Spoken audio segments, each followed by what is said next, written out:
சாப்பிட்டோம். எனக்கு தெரிஞ்சு நான் ரொம்ப சராசரியான நடுத்தர வர்க்கத்து குடும்பத்துல தான் வரேன். எங்க வீட்டுல 5 பேர், எங்க அப்பா ஒரு சம்பளம் தான். எனக்கு தெரிஞ்சு எங்க அம்மா என்ன கடைக்கு கூட்டு போனாங்கன்னா மார்க்கெட்டுக்கு கூட்டு போவாங்க. ஃப்ரிட்ஜ் கிடையாது அந்த காலத்துல, கடைக்கு கூட்டு போவாங்க. கண்டிஷன் முதல்ல என்ன தெரியல, நான் என்ன பெரிய 5ஆம் கிளாஸ் 6ஆம் கிளாஸ் படிக்கிற குழந்தை. அப்போ கடைக்கு கூட்டு போகும்போதே வர்ற வழியில் அங்க வந்து வெயிட் தூக்க மாட்டேன் அது இதுன்றத கடைக்கு வராதேம்பாங்க. இல்ல இல்ல எவ்வளவு கொடுத்தாலும் தூக்குறேன். ஏன்னா இங்கேருந்து கடைக்கு அன்னைக்கு போயிட்டு வர்றது தான் நமக்கு என்டர்டெயின்மெண்ட். அந்த அளவுக்கு என்டர்டெயின்மெண்ட் இல்லாம தான் நம்ம இருந்தோம். போறோம் சரி, இந்த பக்கம் ஒரு 10 கிலோ மூட்டை, இந்த பக்கம் ஒரு 10 கிலோ மூட்டை. சார் சேனக்கிழங்கு, சேப்பங்கிழங்கு, கருணக்கிழங்கு இதெல்லாம் கிழங்கு வகைகள் ஒரு பக்கம், சாதாரண பச்சை காய்கறி 20 கிலோ மூட்டையை நான் தூக்கிட்டு வருவேன். ஐயோ என் குழந்தை 20 கிலோ மூட்டை தூக்குதேன்னு எங்க அம்மா ஒரு நாள் கூச்சப்பட்டிருப்ப. தூக்கட்டும் 20 கிலோ மூட்டையை, இன்னைக்கு 20 கிலோ மூட்டையை தூக்கலன்னா நாளைக்கு வாழ்க்கை பாரத்தை என் குழந்தையால சுமக்க முடியாம போட கஷ்டப்படட்டும் நினைச்சாங்க. யூனிஃபார்ம் வெக்கமா இருக்கும் சார். யூனிஃபார்ம் சாக்ஸ்ல எலாஸ்டிக் போயிடும், ரப்பர் பேண்ட் போட்டு அந்த சாக்ஸை நிறுத்த வச்சுட்டு போயிருக்கோம். நம்மள எத்தனை பேருக்கு ஞாபகம் இருக்குல்ல, வீட்டுக்கு வந்த உடனே அந்த சாக்ஸை கழட்டணும்னாக்க அந்த இடத்துல அந்த ரப்பர் பேண்டோட கோடு விழுந்திருக்கும், ரத்தம் கட்டி போய். யூனிஃபார்ம் கேஸ்மெண்ட் யூனிஃபார்ம் தச்சு கொடுத்தாங்கன்னா ஒரு வருஷம் அந்த யூனிஃபார்ம் சாயம் போயிடுச்சுன்னா எங்க அம்மா கூச்ச நாச்சம் இல்லாம அதை பிரிச்சு உள்பக்கத்தை வெளிப்பக்கமாவும் வெளிப்பக்கத்தை உள்பக்கமாவும் மாட்டி தச்சு கொடுப்பாங்க. சைட்ல அந்த இடையூர்ல வர இடத்துல அந்த சாயம் போன இடம் தெரியும். மானரோசம் பார்க்காம அதை தான் பாட்டு போட்டுட்டு போவோம். ஐயோ 4 குழந்தை எதிரி என் குழந்தை மட்டும் கொஞ்சம் சாயம் போன ட்ரெஸ் சத்தியமா எங்க அமைச்சல அவஸ்தப்படட்டும், அவமானப்படட்டும், அப்பதான் நல்ல சட்டை போடுறதுக்காக உழைக்கணும்ன்ற சிந்தனை வரும் என்று என் தாய் நினைத்தாள்.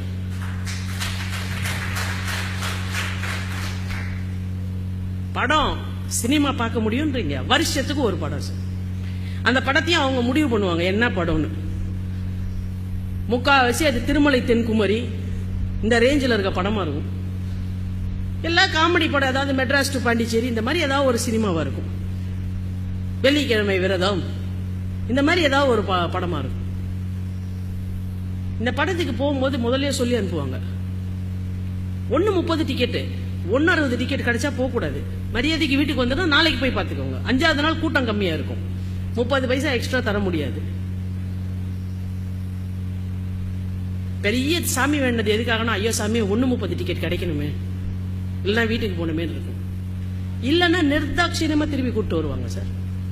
அப்படியே பரிதாம அந்த 1:60 டிக்கெட்டை பார்ப்போம். கொஞ்சம் கூட எங்க அம்மாவுக்கு மனசு இறங்காத, அந்த மன நடுக்கமே அவளுக்கு இருக்காது. அப்படியே நடத்தி கூப்பிட்டு வருவாங்க 1 கிலோமீட்டர். சபிப்போம், படுபாவி, கொஞ்சமாவது மனசு பாரு, கல்லு மனசு, கவலையே பட மாட்டேன். 5ஆவது நாள் மறுபடியும் கூட்டு போ, 1:30 டிக்கெட் உட்காந்து பாரு. இந்த ஒருவேளை 1:30 டிக்கெட்ல கூட்டின்னு போகாம 1:60 டிக்கெட் கூட்டுவோம், வீட்டுக்கு குழந்தைங்களை கூட்டிட்டு வந்துட்டா குழந்தைங்க பிரச்சனை பண்ணுவாங்களோ, குழந்தைங்க ரிவோல்ட் பண்ணுவாங்களோ, நமக்கு எதிராயிடுவாங்களோ, மென்டலா அஃபெக்ட் ஆயிடுவாங்களோ, இந்த மாதிரி லூசுத்தனமான சிந்தனைகள்லாம் இன்னைக்கு இருக்கிற பெற்றோர்களுக்கு இருக்கே தவிர, நான் சொல்றதை கேட்டுட்டு மரியாதைக்கு இருந்தா இரு, இல்லைன்னா ஓடிப்போ நாயான்னு வச்சிருந்தாங்கல்ல, அங்க குழந்தைங்க ஒழுங்கா இருந்தது. இப்ப அவங்க கேட்டதெல்லாம் கொடுத்து, அவங்க கேட்டதுக்கு மேலேயே கொடுத்து, அவங்களுக்கு தேவைக்கு மேலேயே கொடுத்து, அவங்க ஃப்ரெண்ட்ஸுக்கு என்னென்ன இருக்கோ அதெல்லாம் வாங்கி கொடுத்து, வா ஃப்ரெண்ட் என்ன பண்ண எடுத்துக்கலாம். எங்க அப்பா சொல்லுவார் சார், ரப்பர் செருப்பு போட்டு போவோம் ஸ்கூலுக்கு. செருப்பு வருமா, அந்த வாரம் அறுந்து போச்சுனாக்க, வாரம் அறுந்து போச்சுப்பா, சரி சரி பார்க்கலாம், இப்ப நீ ஷூ தானே போட்டு போற ஸ்கூலுக்கு, இந்த அடுத்த 3 நாள்ல நீ வெளில போல ஒன்னு ப்ரோக்ராம் எல்லாம் பாத்துக்கலாம். வெள்ளிக்கிழமை வெக்கமே இல்லாம எங்க அப்பா அந்த செருப்பு வார் மட்டும் விற்பாங்க கடையில, தெரியுங்களா, ரப்பர் செருப்புக்கு. அந்த வார் வாங்கி வந்து இந்த வாரம் மாத்திக்கும் பாரு, ஆத்திரமா வரும், படுபாய் ஒரு புது செருப்பு வாங்கி தர மாட்டேங்குது, கோவம் வந்துருக்கு சார். ஆனா நீங்க நினைச்சு பார்க்கும்போது எங்க அப்பா மட்டும் புது செருப்பு வாங்கி கொடுத்தா வச்சுக்கோங்களேன், வாழ்க்கையில நான் பிஞ்ச செருப்பா தான் இருந்திருப்பேன்.